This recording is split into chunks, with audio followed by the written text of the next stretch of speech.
Conversas vazadas mostram que Mauro Cid foi coagido a acusar Bolsonaro para agradar o STF. Revoltado, Moraes mandou prender Cid de madrugada, mas recuou. Se a delação cair, cai também a farsa. E agora, Xandão?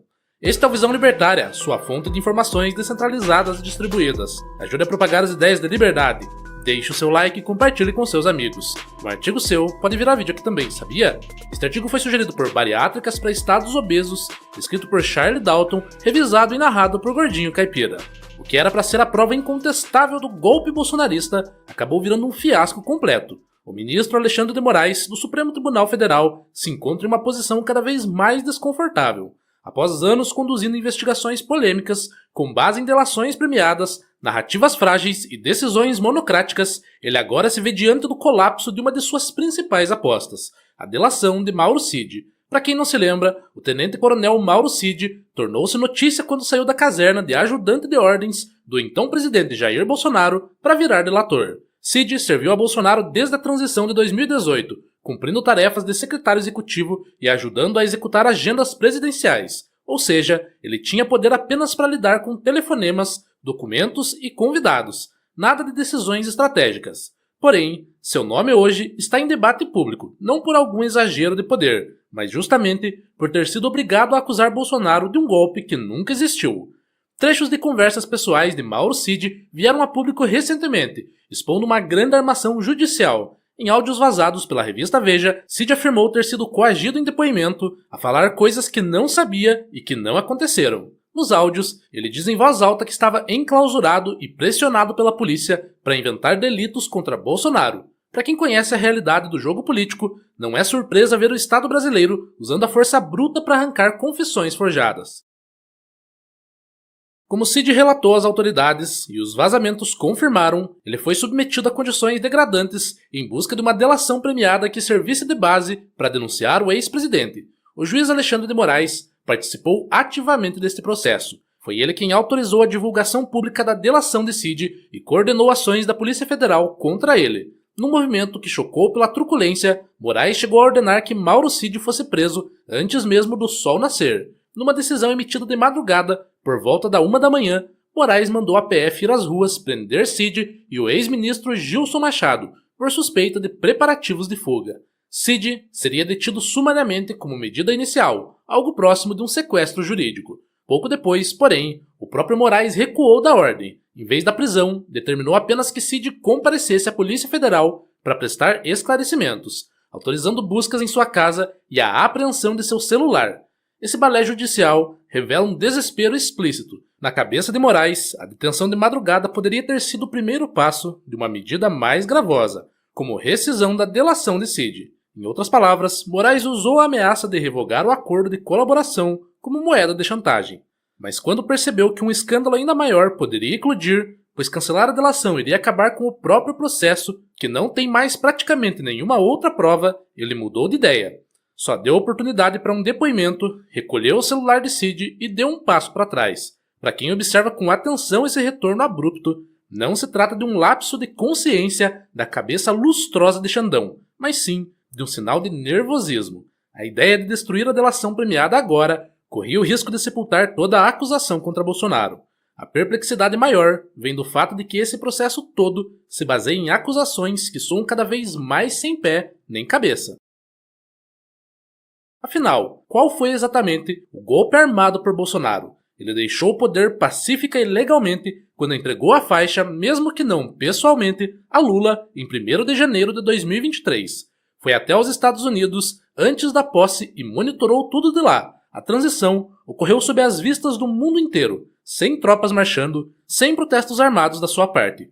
Como destacou o vice-presidente Hamilton Mourão, tudo vai ficar tranquilo e calmo no país até a posse do presidente Lula. E assim foi. Nada de intervenção militar, nenhum complô efetivado. Logo, acusar Bolsonaro de golpe depois de sua saída tranquila do poder é algo que beira o ridículo. Não é só entre libertários ou conservadores que isso soa absurdo. No relatório final da CPI distrital dos atos antidemocráticos em Brasília, ficou claro que não há provas concretas de golpe em janeiro de 2023.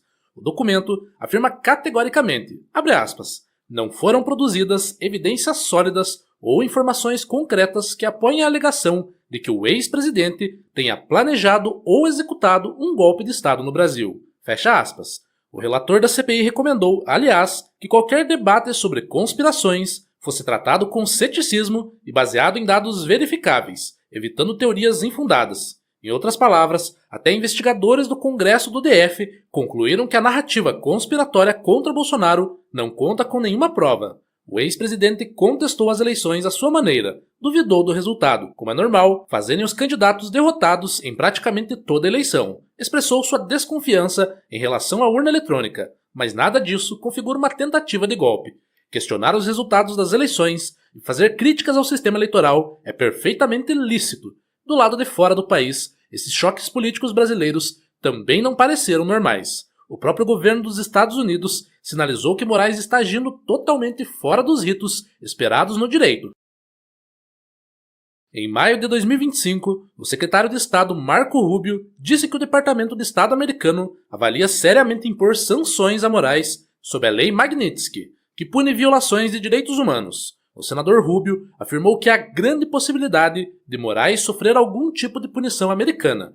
Isso depois de membros do Congresso republicano apontarem o alarmante declínio dos direitos humanos no Brasil e citarem censura generalizada e perseguição política promovidas por Moraes. Segundo o membro da Câmara dos Representantes dos Estados Unidos, Corey Mills, trata-se de uma perseguição contra toda a oposição, incluindo jornalistas e cidadãos comuns. A empresa Trump Media, de propriedade do presidente americano, e a plataforma Rumble moveram uma ação conjunta nos Estados Unidos contra Alexandre de Moraes. As duas alegam que o ministro violou a primeira emenda dos Estados Unidos ao emitir ordens secretas de censura extraterritorial contra usuários e empresas americanas. Na petição, acusam Moraes de ter extrapolado sua autoridade e de agir além do escopo de sua autoridade legal ao aplicar leis brasileiras de liberdade de expressão em solo norte-americano.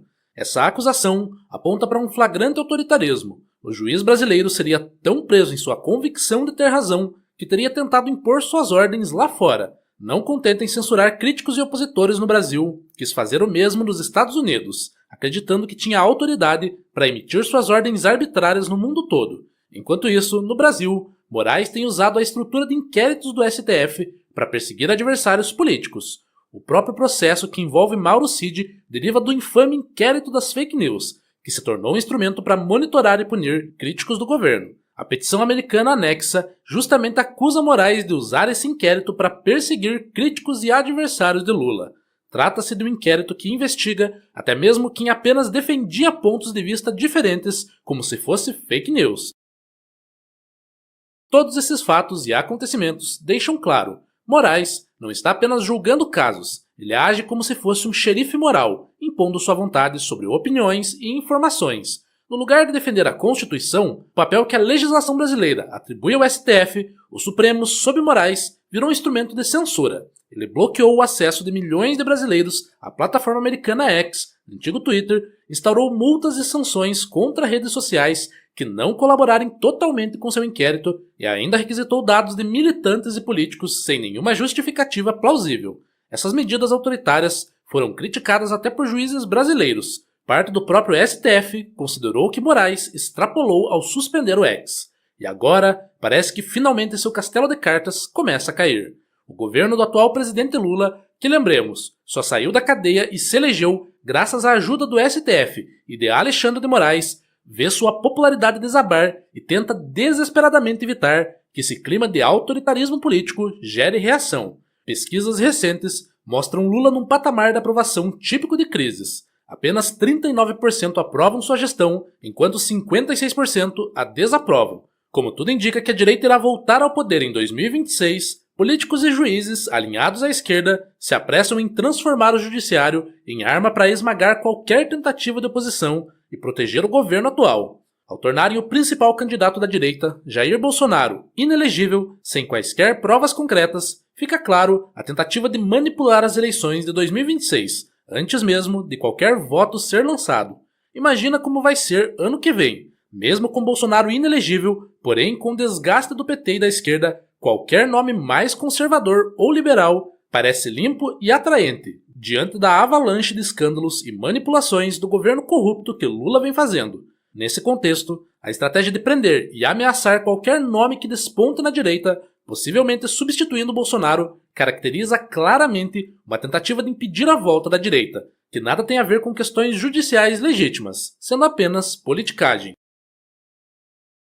E de quem é a culpa? A raiz do problema está na própria estrutura do Estado. O que se vê é que a justiça estatal só tem justiça no nome, mas se trata de guerra política travada pelo monopólio estatal da coerção. Cada episódio recente, a prisão relâmpago, a delação forjada, a censura a plataformas, é mais um sinal de que o poder centrado leva ao abuso. O Estado, com seus juízes vitalícios e polícias sem freio, não segue nem a lei que ele próprio criou. Manda prender e arrebentar, revoga direitos, persegue e silencia opositores. A solução, portanto, não está em endurecer as leis, que são sempre ignoradas quando convém, ou dar mais poderes aos procuradores, que usarão tais poderes contra o cidadão comum e opositores do governo, mas sim em enfraquecer esse monstro institucional. Em uma sociedade livre, questionar o governo não seria crime, mas no Brasil atual, discordar se tornou ameaça à democracia. Por isso, clamamos pela liberdade.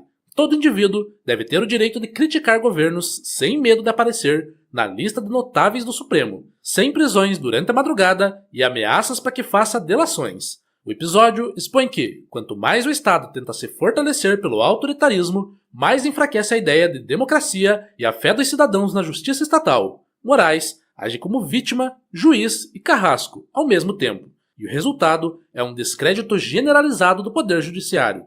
Por essas e outras, reforçamos nossa crítica firme à máfia estatal e expomos o uso político e arbitrário do STF. Nós, que prezamos pela liberdade, sabemos que a ameaça maior vem de dentro das instituições que dizem nos proteger, mas que usam essa mentira para nos censurar e amordaçar. Conforme o Estado brasileiro continua nessa escalada autoritária, só restam dois caminhos: deslegitimar essa força pelo debate aberto e a construção de alternativas fora do sistema estatal. A crise provocada por Alexandre de Moraes é reflexo de um sistema podre, que se sustenta em chantagem e retaliação. As engrenagens da opressão não descansam. Se um delator falha, monta-se outro inquérito, e o povo paga o pato, vivendo sob o medo de que um dia, qualquer um de nós, podemos ser o próximo Cid, coagido, algemado, humilhado, sem chance de defesa. O castelo de cartas de Moraes está ruindo. Que ele leve junto o mito da justiça estatal, e que das cinzas surja algo novo, mais justo, mais livre, mais humano. Obrigado pela audiência. Este é um canal colaborativo. Participe você também. Cadastre-se agora mesmo no nosso site visãolibertaria.com e envie os seus artigos por lá. Os colaboradores recebem recompensas em Bitcoin. Inscreva-se no canal e clique no botão da campainha para ser avisado de novos vídeos. Até a próxima!